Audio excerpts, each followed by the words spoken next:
Becca, you're still as unthoughtful and worthless as always. This trip was something my son and I were looking forward to. You, who have no part in this, can go home right away." My mother-in-law started nagging me the moment my husband left the table. We were on an overseas trip that my husband had asked me to plan. If she feels that strongly about it, I'll go home. What happens to the two of them after that isn't my concern. My name is Becca, and I work for a multinational corporation. Since my job has a flexible schedule, I've been working mostly remotely since I got married. This means I spend a lot of time at home. My husband Jack loves to present himself well and is quite the big spender. Unfortunately, he has never contributed financially to our household. I didn't see this side of him when we were dating, but after we got married and started living together, his true nature gradually emerged. His mother seems to enjoy bragging about her son. I've heard of mothers who dote on their sons. I was prepared for that to some extent and was willing to tolerate it, but she is obstinate and strong-willed. She doesn't listen to other people's opinions. She even completely ignores her husband's opinions because she believes that her son is the best. She doesn't like me at all. Every time we meet, she always has some snide remark. She seems to particularly dislike the fact that I live comfortably on my son's salary alone. She keeps nagging me, saying, "You're still young. You should work outside." I've explained many times that I continue to work after marriage and that I have a job that I can do from home, but in her mind, working from home is just a part-time job. She assumes that I'm just pretending to work by always looking at my computer. She presumes that I'm probably playing games. Apparently, I'm a worthless wife who doesn't do housework properly and only plays computer games despite being a stay-at-home wife. My husband, of course, understands my work style, but he has never explained it to his mother. Even when it's said right in front of him, he turns a blind eye. Even when I asked him to explain it well, he says he wants us women to handle it and completely throws it at me. He even says he doesn't want to get involved in troubles. Once, when I persistently asked him to do something similar, he threw a completed divorce paper at me. It urged me to be treated like that, but I thought about divorcing him. However, I heard that getting a divorce is more difficult than getting married. It would be a problem if it were more difficult than the current situation, so I ended up giving in to my husband's argument. I understood that my husband prioritizes his mother in everything. It's frustrating, but I feel like I need to find a way to deal with her while skillfully deflecting her. I didn't agree to divorce because of this change in my feelings, but it seems that my husband thinks I'm head over heels for him and didn't want to break up. His pompous attitude is getting worse day by day. It's cute when a child tries to act grown up, but when an adult does it, it's rather a turn-off. I've learned to ignore his pompous words and act as if I haven't seen his actions. There is another reason why I didn't divorce him. Due to my husband's job, we live quite a distance from my in-laws. We meet once a year or at most twice a year. I thought I could tolerate that much. While the world was making a fuss about having 9 consecutive days off if you take a vacation on weekdays, both my husband and I were working. In my case, American holidays don't matter much because I adjust my schedule according to international circumstances. As for my husband, it's just that he wasn't taking 9 consecutive days off according to the calendar. When he returned home after his first day back at work, he announced, "Let's go on an overseas trip." When I asked him what he was talking about, he said that his colleagues had taken a vacation and made it a 9-day holiday to go on an overseas trip, and he was quite proud of it, which made him incredibly annoyed and regretful. I was dumbfounded by his childishness, but I haven't been on a trip this year, so I suggested a domestic trip. The reason being my husband has no experience with overseas trips, so if we were to go overseas, he would have to apply for a passport. "There won't be a problem if you're with me. You're fluent in multiple languages," he said. "I studied abroad when I was a student and had been on many overseas trips when I was single. In addition to English, I can hold a conversation in Spanish and a bit of Chinese if necessary. When my mother back home got hooked on Korean dramas, I studied Korean with her. However, I didn't get much opportunity to use it, so I'm not very confident. Sure, compared to my husband, I might be good at languages, but that doesn't mean that applying for passports will be finished in a snap. I tried to persuade him to go abroad during the summer or winter, but he wouldn't listen at all. On the contrary, despite having no experience, he decided on the country to visit, took leave without permission, and told me to make it work on the schedule. "It's not a tour. Why should I have to act with strangers?" he declared. Furthermore, he stated that English is a universal language and that we should have no problem if it's just the two of us. I thought maybe it's fine, but before I knew it, he said, "That's right, I promised to take Mom along. I'll count on you for that too. Your mother-in-law too. Even for me, taking care of two inexperienced people abroad is too much. You should show some filial piety once in a while. Maybe you can gain some favor by doing so. Our kind and good husband, this is for your own good, Becca. You should be grateful." He said things that made it seem like he was doing me a favor, but arguing against it started to seem foolish. I decided to quietly make reservations as my husband instructed, and I came up with another good idea.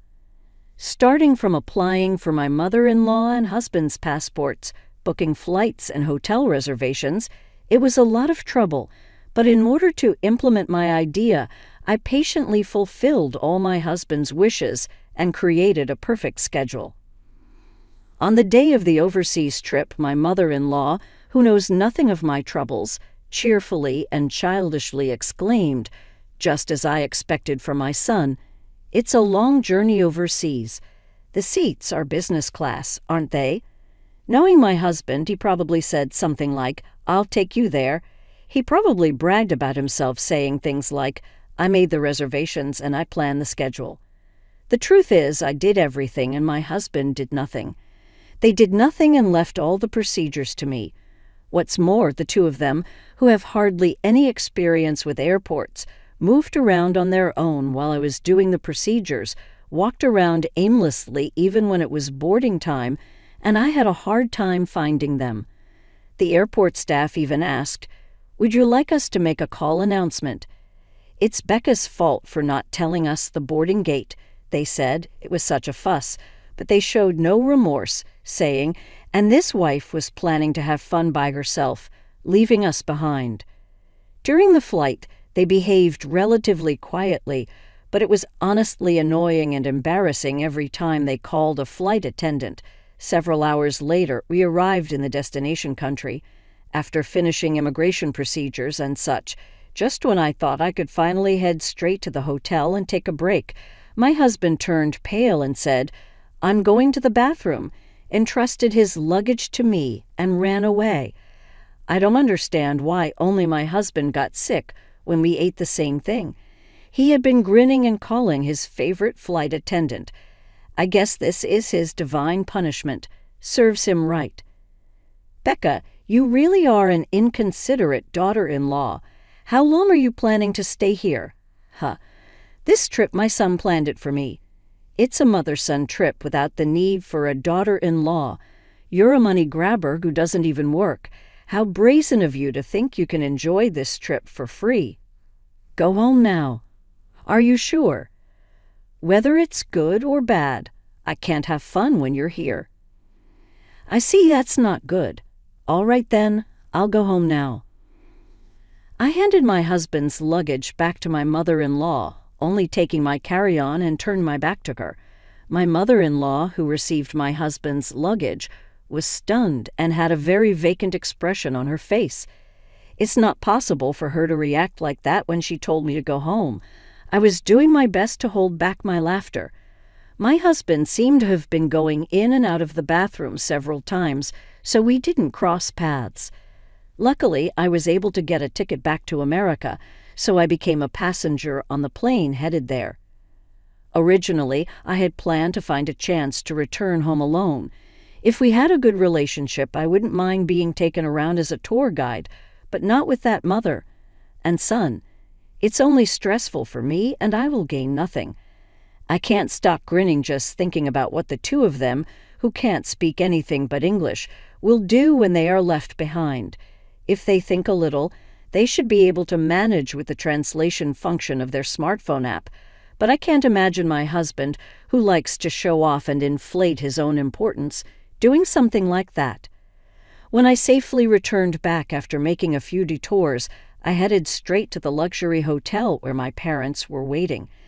My husband Jack told me to show respect for my parents, so I treated them to a luxury trip in upstate New York. They were to travel there leisurely on a popular scenic route, enjoying the scenery and meals along the way. I managed to meet up with them earlier than planned, much to their surprise. When I briefly explained the situation, they were taken aback. They were astounded that I had agreed to such a request from Jack. My phone was flooded with calls and messages from Jack, but I ignored them all. I turned off my phone and fully enjoyed my time away. After partying with my parents and getting home, I got a call from the embassy. According to their explanation, Jack had returned from the restroom to find his mother, my mother-in-law, sitting alone.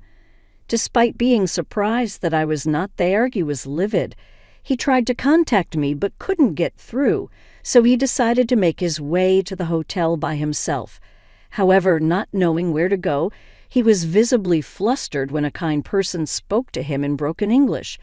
He was led away after being told that they knew the place and would take him there, only to be robbed of all his money, passport, and valuables. My mother-in-law was even stripped of her jewelry. When he was found standing on the street looking destitute, the police picked him up and referred him to the embassy for help. That's how he was able to contact me. The embassy official asked me to come and pick him up. He couldn't withdraw money because his wallet, which contained his bank cards, had been stolen. However, I asked back why I, a stranger, had to do that. I explained that I was already divorced from the man who was there. The truth was I had kept the divorce papers he had thrown at me some time ago. Back then, I decided not to proceed with a divorce as I had heard it would be a lot of trouble. But this time I had reached my limit. After filling in the divorce papers, I headed to the hotel right after landing back in the States. To my surprise, the divorce was accepted without any fuss. I already had a new place lined up, and the contract had been signed while making the travel arrangements. I didn't want to use the furniture I had shared with Jack. It made my skin crawl. In my new place, I planned to buy everything new, so I packed for both the trip and the move at the same time.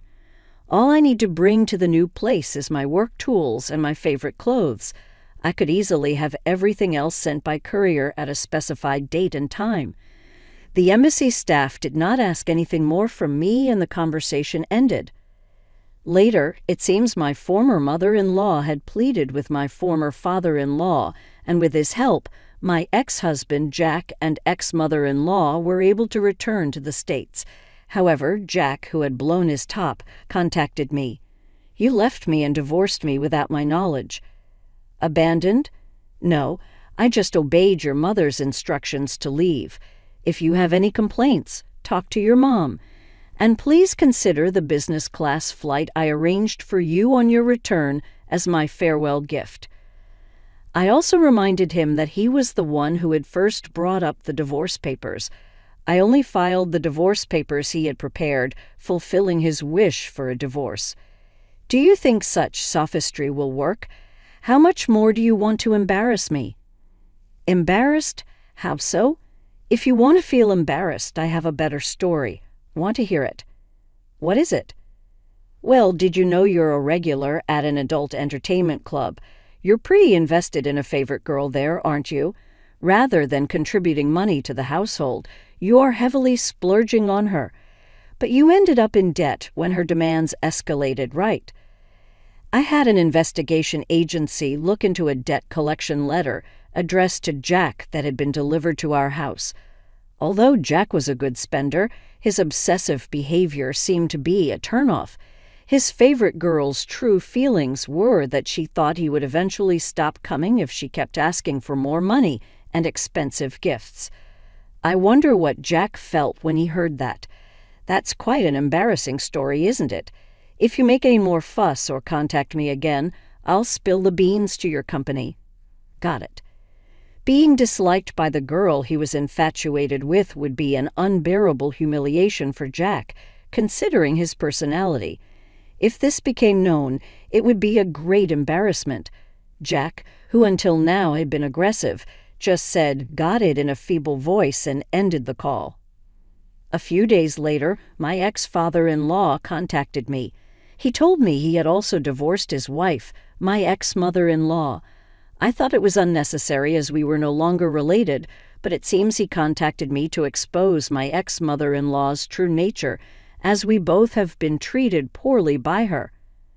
My former father-in-law, suspicious of his wife's behavior, investigated while she was out and discovered that his retirement savings had been depleted.